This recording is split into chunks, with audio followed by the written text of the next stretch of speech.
Moves motion standing in my name on the notice paper relating to a possible Royal Commission into veteran suicide. Thank you, Ms Davidson. The question is that the motion be agreed to. Ms Davidson. Thank you. Deputy Speaker, I would like to acknowledge the thousands of Aboriginal and Torres Strait Islander people who are currently serving or who have served in the Australian Defence Force. I'd also like to recognise and pay respect to the Aboriginal and Torres Strait Islander Veterans and Services Association of Australia, who work closely with other ex-service organisations to seek out Indigenous veterans and ensure they receive the support they are entitled to. I rise to seek the support of this Assembly to endorse and back growing calls from the community for a Royal Commission into veteran suicide. In doing so, I extend my deepest condolences to the parents, partners, children, friends, the colleagues of veterans who have died by suicide. On 18 March 2021, the Australian Senate unanimously voted to support a Royal Commission. The House of Representatives also voted to support a Royal Commission on 22 March. This is due in no small part to Julie-Ann Finney's tireless advocacy and her courage in sharing her very personal pain at losing her son to suicide. The ACT has a significant veteran population, estimated at around 26,000 veterans and their families. I pay tribute to the organisations and groups that support our local veterans: ex-service organisations, local RSLs, the Veterans Support Centre, Canberra Legacy, Open Arms, Soldier On, the ACT Totally and Permanently Incapacitated Servicemen and Women Association, and many community-led groups form a network of support on the front line of this issue. I thank them for their work and commit to supporting them in this. The rate of mental ill health and suicide among veterans is much higher than in the broader community. Available estimates vary, and due to underreporting, does not give us the full picture. Australian Institute of Health and Welfare data shows that nationally there has been an average of one suicide death of a veteran per fortnight since 2001. I understand that since October 2020, that number is more like one per week. This data also doesn't take into account the near misses, those who have suicidal ideation but have not died by suicide. The devastating impacts of suicide on families and the broader community are incalculable. For every life lost, a family and community experience the distinct grief and bereavement associated with suicide. Such bereavement can increase the risk of physical and mental health problems. It can be isolating and stigmatising. Each and every death leaves the family anguished and searching for answers.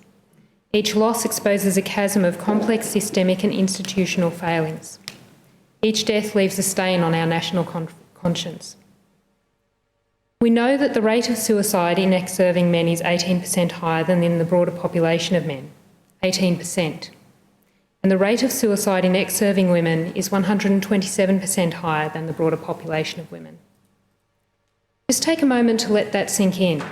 The rate of suicide in women who have left service is 127% higher than the broader population of women.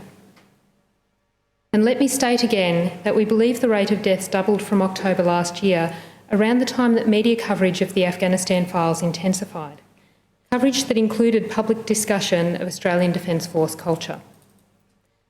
I don't often speak publicly about my work at Navy. I want to be able to speak positively about a place where I really felt that I could make a difference, both in technology and in workplace culture. But I can't unsee what I've seen, I can't unhear what I've heard, and I know that there is a deep problem within defence culture. I wish I was shocked at the disproportionate impact on women, but I have heard senior officers say that serving women wouldn't be sexually assaulted if the Navy just never let them on ships in the first place.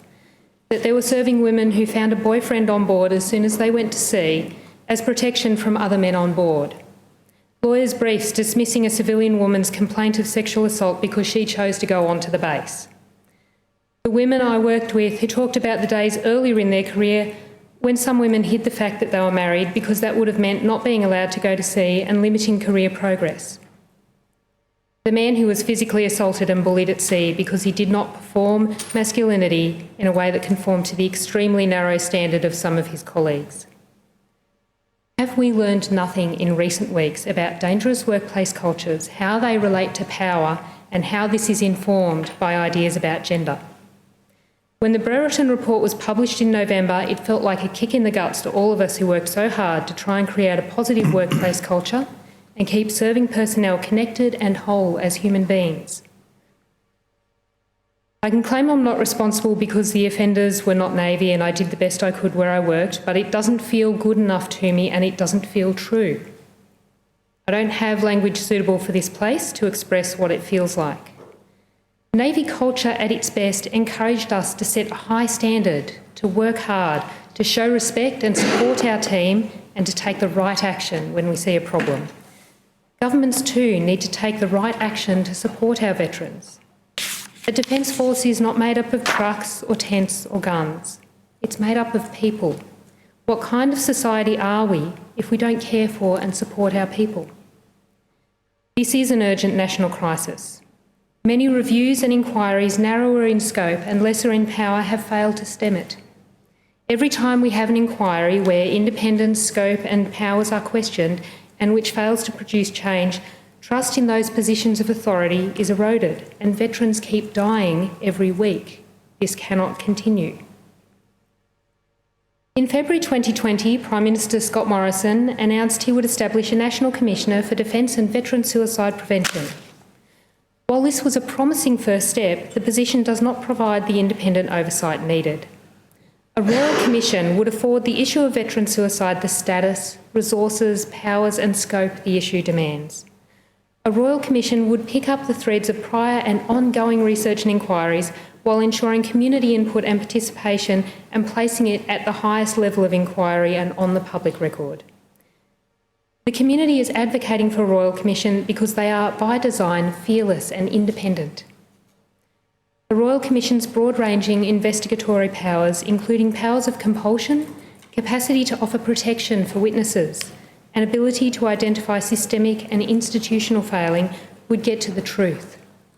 The process would be broadly respected and the outcomes would be trusted. A Royal Commission will not press pause on current and continuing responses to this crisis. We can and should continue to resource veteran mental health, wellbeing and suicide prevention while the work of the Royal Commission continues.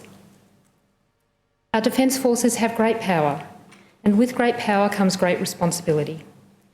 We have a duty to ensure that those who have given the commitment to serve are not left to fall through the cracks. We owe it to the veteran community, to those who've died by suicide and to their families left behind, to establish the highest form of truth-seeking on this issue. Deputy Speaker, a Royal Commission is also an important symbol of hope. To look unflinchingly at the truth requires courage. In calling for a Royal Commission, I ask all of us to have the courage to open an honest discussion about how we as a government and as a community can understand and address the issues. It's time that we as a nation respond to the community's call to action and establish a Royal Commission into veteran suicide. Amend the motion.